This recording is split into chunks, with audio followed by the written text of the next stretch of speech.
meteorologist Mikkel Hannah Harding for your first alert. Thanks for watching News 12 on your side. Help us feed hungry children. Our goal is to feed 2 million meals to hungry children this year, and you can help us when you round up at Parker's Kitchen. We're going to match 25% of your donation. Live from Augusta, breaking news. And breaking news first at 4, we're taking a live look at Richmond County deputies responding to Interstate Parkway for a suspicious situation. Deputies then found a dead body in a wooded area. This is being investigated as a suspicious death, and we're working to learn more.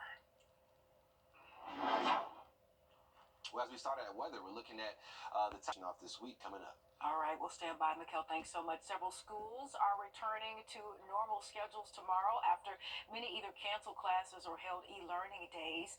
Some of the districts returning to a normal schedule include Columbia, McCormick, Barnwell, and McDuffie counties. Aiken County just announced they will operate on a 2-hour delay tomorrow. So far, we have not received an announcement from Richmond schools, but we do expect an announcement from them shortly. You can find a full list of schools on our website, that is wrdw.com. For right now, the daytime warming centers are Carrie J. Mays Center, McBean Center, May Park, Bernie Ward Center, Henry Brigham Center, and Blythe Center. We have the full list right there on your screen. You will have to find a ride to those. And good news for those trying to get overnight warming shelters for free. The Augusta Transit is back up and running today. Their last route will end at 8:30 tonight, as long as roads are safe and passable. And you can find the overnight centers at the Augusta Rescue Mission, the Garden City Rescue Mission, and the Salvation Army Center of Hope. All FEMA disaster recovery centers are now open again after the winter storm forced 2 days of closures. But the center in McDuffie County will close permanently on Saturday. Until then, it will be open from 8 a.m. until 6 p.m. at the Thompson Depot on Railroad Street. And we're learning more about the shooting in Nashville, Tennessee that killed a 16-year-old female student and injured another. Officials say minutes before the attack, the suspect live-streamed himself from inside the school before opening fire in the cafeteria and then taking his own life. And a warning, the details of this may be disturbing for some viewers. I witnessed it all. I saw the guy shoot himself, saw him on the ground. I was in the line stuck with my friend. I was basically stuck in the school for a while, and before they let us leave, and we left and we didn't turn back. It was insane. It was crazy. I'm lost for words. It's eating me up on the inside, and I can't close my eyes without seeing him laying on the floor. Authorities say the suspect had a gun he brought to school and then retrieved it from a bathroom. So far, investigators have not found a motive, but say they have discovered several concerning social media posts and online writings. Those posts contain a detailed plan of the attack with a layout of the school, as well as racist, anti-Semitic, and violent beliefs.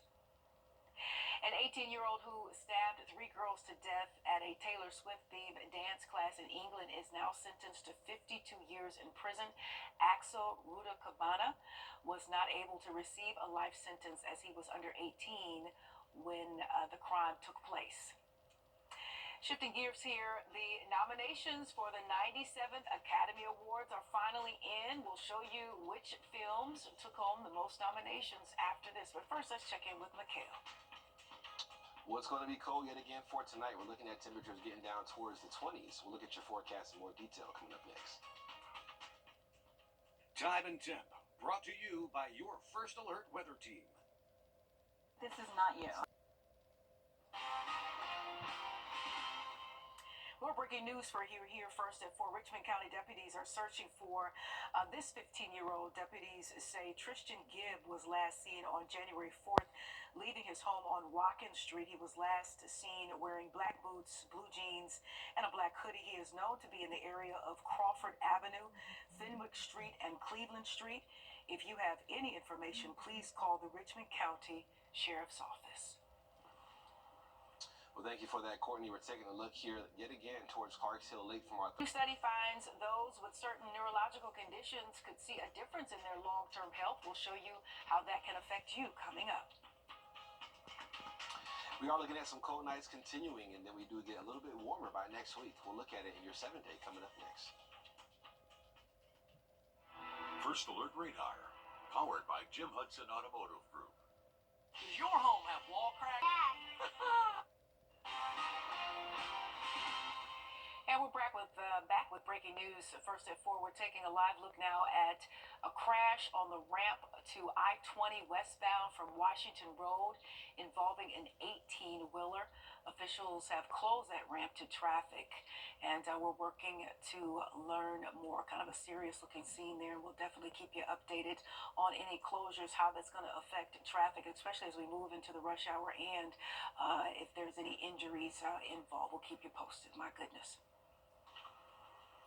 Thank you for those updates, Courtney. Definitely praying for everyone involved in that situation. Not looking good out there right now, but 7-day forecast here. Temperatures are definitely going to be on a warming trend as we head towards Sunday, but we do have some cold nights to get through as we head through about Sunday morning. We're going to keep temperatures in the 20s through then, and then we bring in chances for some rainfall as we head towards Monday. But check out next week, hitting the 60s as we head towards next Tuesday into Wednesday. Forward to some warmer temperatures.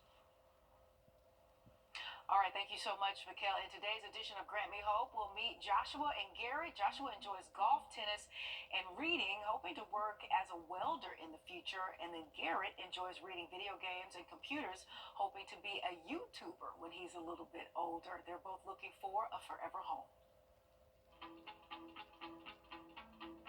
My name is Joshua, and I'm 16 years old. My name is Garrett, and I'm 14. I like kind of like golf and tennis. And I also like to look presentable when I go out into the public, because no one likes to see someone that is raggedy.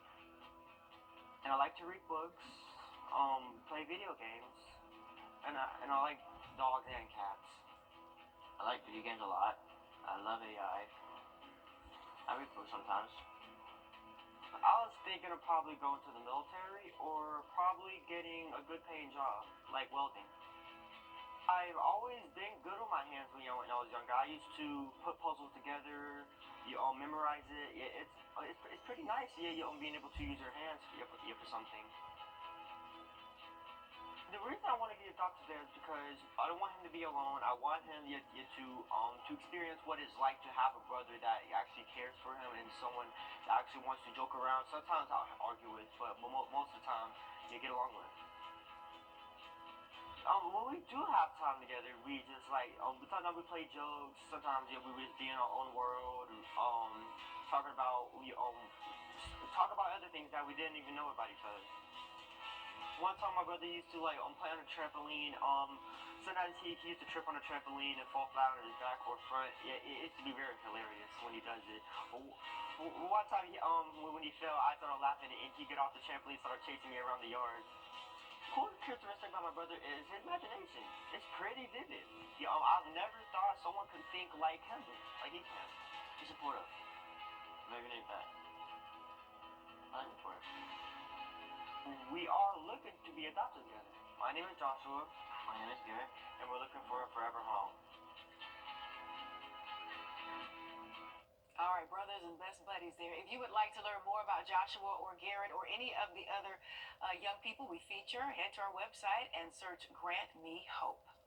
All right, there's a new study that finds people with ADHD have a shorter life expectancy and a higher risk of mental health issues. Experts found men with ADHD had a shorter life expectancy by 4.5 to 9 years than ones without. Women were found to be shortened by 6.5 to 11 years. Researchers also found ADHD to be linked to more cases of anxiety, depression, self-harm, and other disorders. We'll be right back. Looking to get stronger? Sunny conditions behind the front and a really nice weekend shaping up until about Monday, when we do see some rainfall chances pushing back in by then. But watch out for maybe some lingering black ice into tomorrow morning. Should be a much better situation by Saturday morning, but still cold through Sunday morning, and then we'll look a lot warmer by next week. All right, sounds good, Mikkel. Stay close. We'll be right back as First at 4 continues right here on News 12.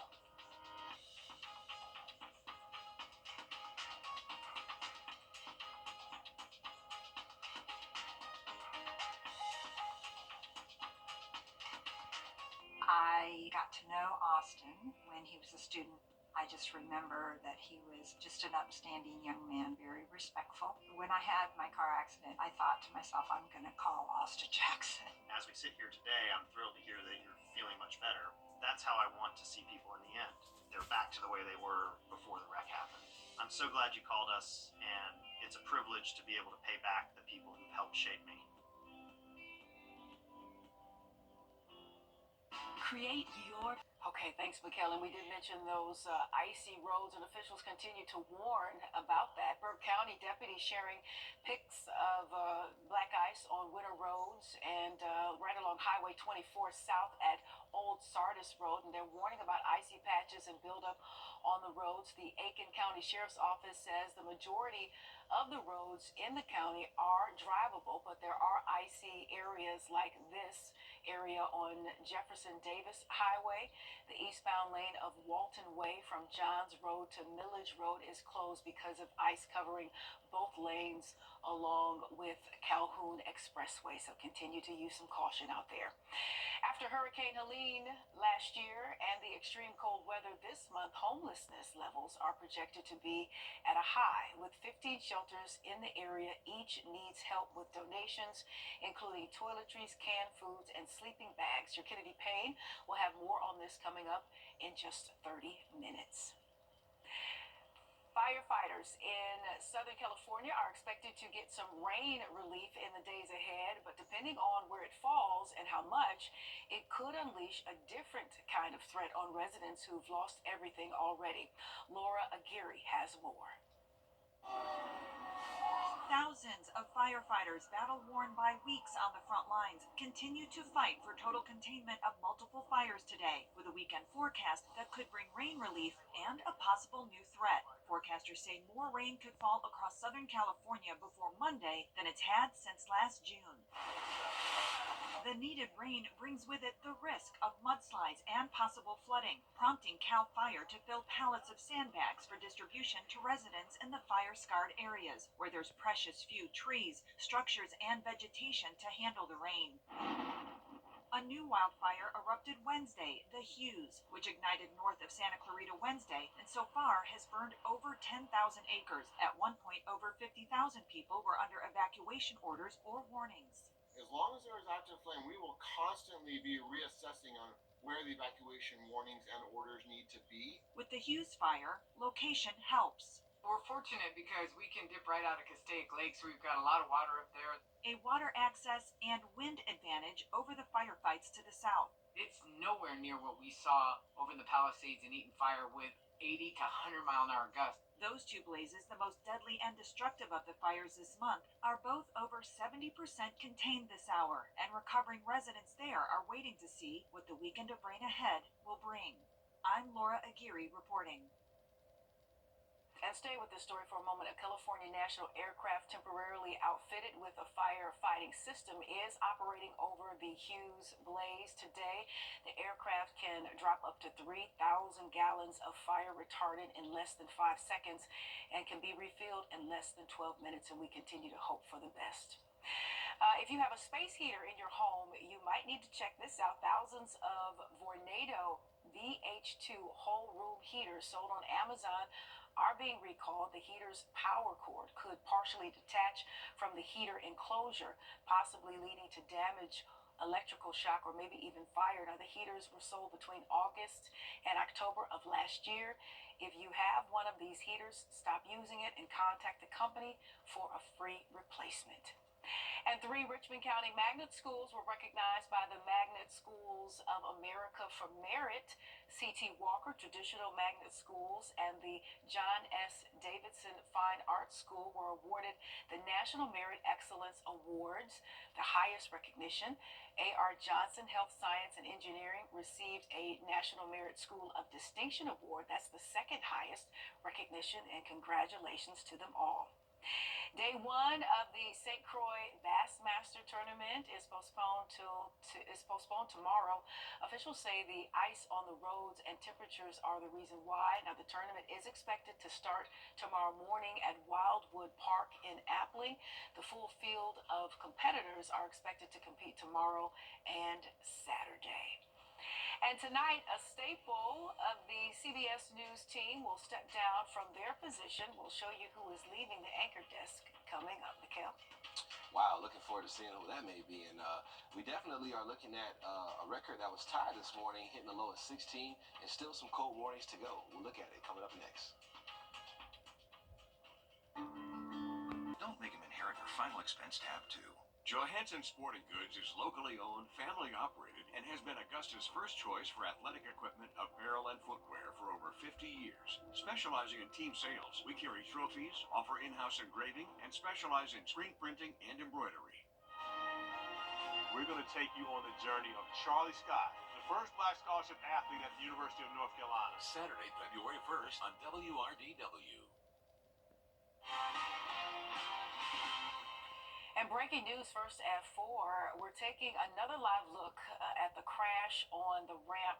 That's to I-20 westbound off of Washington Road, where a truck spilled mulch out of its bed. And we've just learned the truck driver was taken to a local hospital for minor injuries. Deputies still have that ramp closed and say it will remain closed for about 3 to 4 hours, urging drivers to find an alternate route for that afternoon, late afternoon, early evening commute. Again, that is the ramp to I-20 westbound right off Washington Road. It's going to remain closed for another few hours due to this overturned trailer you see here. We'll keep you updated with any latest updates. Mikhail. Well, thank you for that, Courtney. We are taking a live look here from Grovetown, I-20 near Lewiston. Thailand reached a major milestone, becoming the first country in Southeast Asia to legalize same-sex marriage. More than 1,000 weddings were held in a single day to celebrate the day. The law was passed last year, but only went into effect today. Now, in effect, same-sex couples can adopt, inherit property, and make healthcare decisions for their partners. Today will be CBS Evening News anchor and managing editor Norah O'Donnell's final night in the anchor seat. She's not going too far, though. She'll still be a part of the CBS News family as a senior correspondent. Her reporting these last 5 years has been hard-hitting, historic, and also compassionate and kind. Let's take a look back.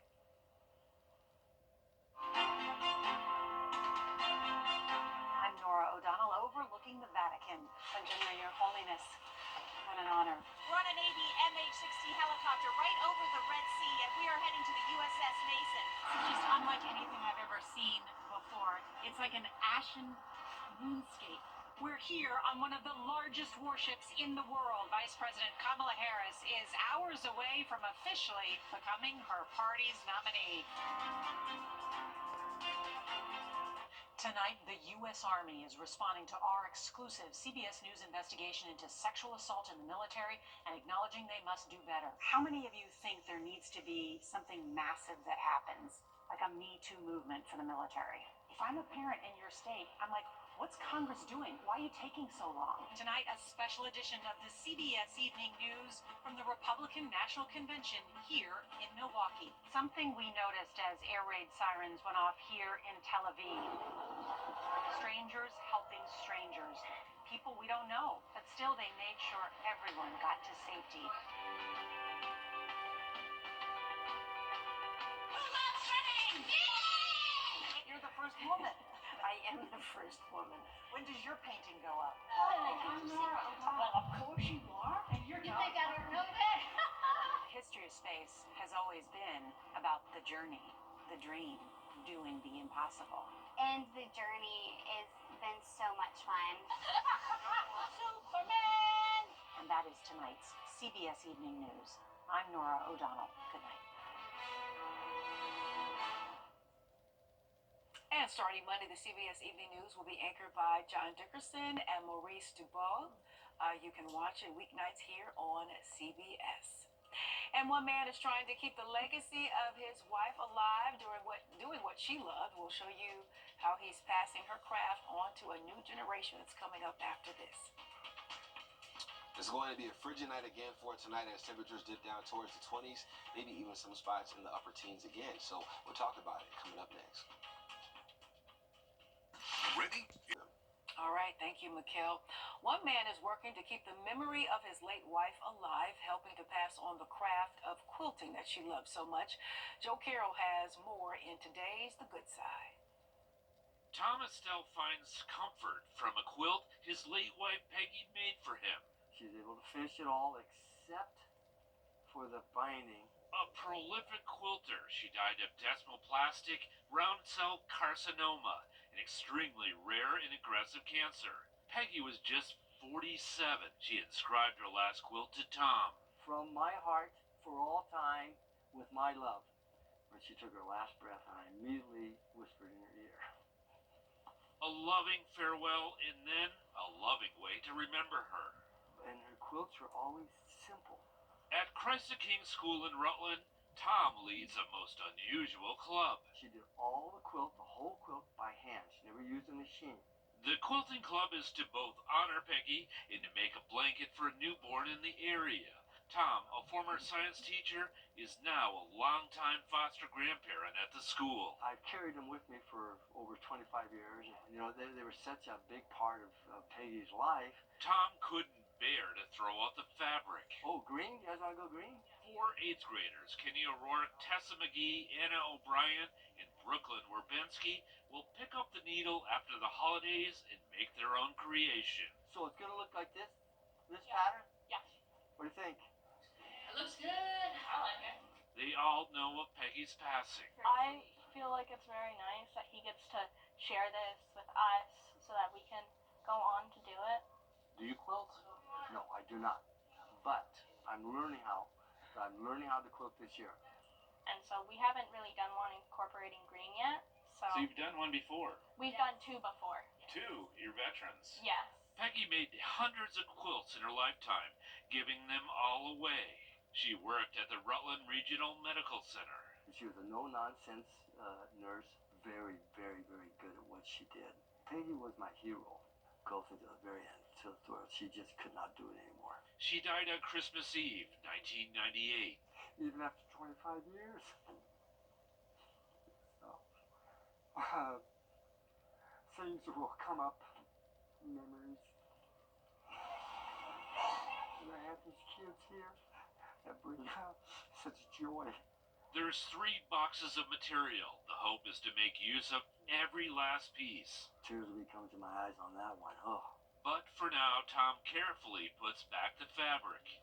She always had a plan for the pieces that she bought. A memory that lives on. She would be so thrilled to see that this is being done. In Rutland, Joe Carroll, Channel 3 News. What a sweet story. All right, moving on here. NASA's Day of Remembrance is today.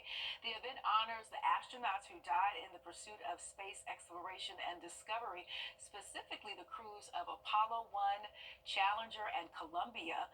The ceremony is usually held on the 4th Thursday of January each year in Arlington, Virginia. There will be a wreath-laying ceremony with other events at the Johnson Space Center in Houston and the Kennedy Space Center in Florida. Well, definitely good that they do remember all those crews that sacrificed their lives for space exploration. We're looking at current temperatures right now in the 30s and 40s, hitting the 20s again for tonight. We'll talk about that 7-day forecast coming up next. First Alert Radar, powered by Jim Hudson Automotive Group. This Call now.